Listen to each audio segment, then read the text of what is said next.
The Smart Cookie, written by Jory and illustrated by Oswald. Greetings, I'm a cookie. I live in a bakery on a street corner near a river. Come on in. Welcome to our little community. It's a warm and supportive place to spend some time. Pretty fantastic, eh? These days, life is sweet. But my journey wasn't always a cakewalk. When I was younger, I couldn't have imagined fitting in here. For a long time, I didn't feel comfortable speaking up or sharing my ideas. I didn't feel like a smart cookie. I wanted to be a cookie who knew all the answers. A cookie who felt confident in a group. A cookie who said, "Aha!" when solving a puzzle. Like this. Aha! Looking back, I had some trouble in my early days. I went to school in a gingerbread house.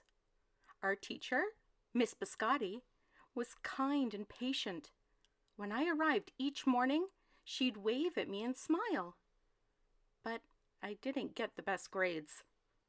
And I never raised my hand because I couldn't think of the answers as fast as the others. And I was the last to finish most tests. It wasn't because I didn't care, and it wasn't because I didn't try. Sometimes I'd get distracted and mess up even though I knew the material. Those were the most frustrating moments of all. Once I misspelled the word dough. That was rough. Another time I added when I meant to subtract. Occasionally, we'd have a lesson where I had absolutely no idea what was happening. I just couldn't keep up. I imagined that my desk was a raft, and I was completely lost at sea, because that's what it felt like. At night, I slept in a cookie jar. I had about 6 dozen roommates. Move! You move! No, you move! No, you move! No, you move! I'd stay awake and stare out the window and worry. It went this way day after day after day. But then something happened that changed everything. It all started with a homework assignment. Miss Biscotti requested our attention one afternoon. "Tonight I would like you to create something completely original," she announced. "It can be anything you want. Please bring it to class tomorrow." That was it. There were no further instructions. Miss Biscotti winked at me as I gathered my belongings. I felt like I had a million butterflies in my stomach. Create anything? Something original? Due tomorrow? Gulp. When I got home, I immediately went to work. At first, I tried a cooking project. The results were half-baked. Next, I tried to hammer and nail something. It splintered immediately. Then, I tried to make a sculpture. It was a complete bust. I wondered if I was about to fail yet another assignment. I was stuck. I stared out the window and watched the rain hit the river. There was something mesmerizing about the water, how it moved in such a chaotic way, swirling around and around, yet ultimately figuring out exactly where it needed to go. Aha! Suddenly, I had an idea. I decided to write something original. A poem. I came up with the title based on how I'd been feeling. My Crummy Days. After that, the rest of it seemed to fall into place. I wrote, and I wrote. I lost track of time. An hour went by in a flash. "Aha!"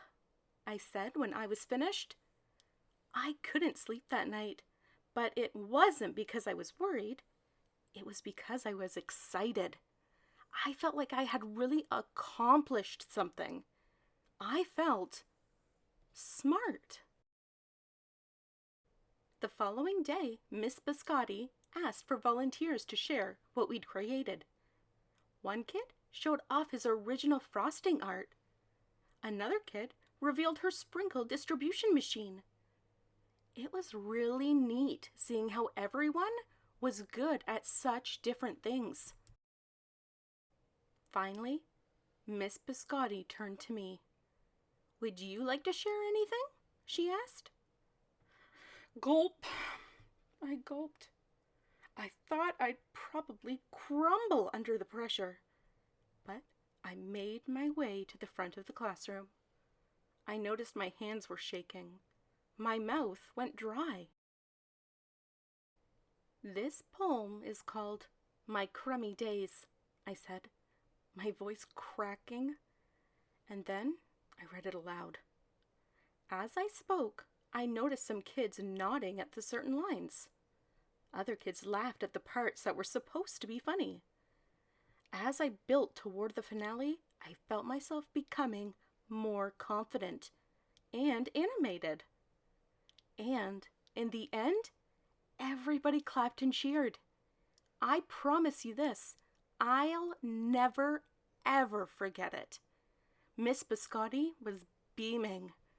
"No one but you could have written that poem," she said. "It was completely original." Aha! I had done it.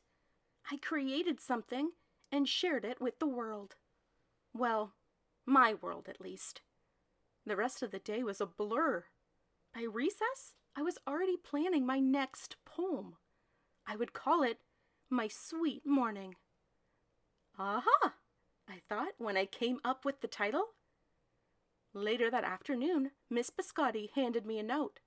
It said I should keep on writing, no matter what. That meant so much to me. School was a bit different after that. I wasn't so scared to raise my hand, or ask a question, or share my work. Sure, some things still don't come as easily for me as they do for others. But now I know that you can be smart in many different ways. You don't have to have the answers to every question or suddenly be great at everything all at once. You just need a chance to try all kinds of things, to find out who you are and what you like to do. As for me, I learned that I can write, and I can think up great ideas. And I found plenty of other things I'm good at too. I no longer feel lost at sea. It's more like floating down a river. And the best part is, there's always more to learn. Because we're all smart cookies. Thanks for listening. Don't forget to subscribe. If you liked this story, check out the others in our library.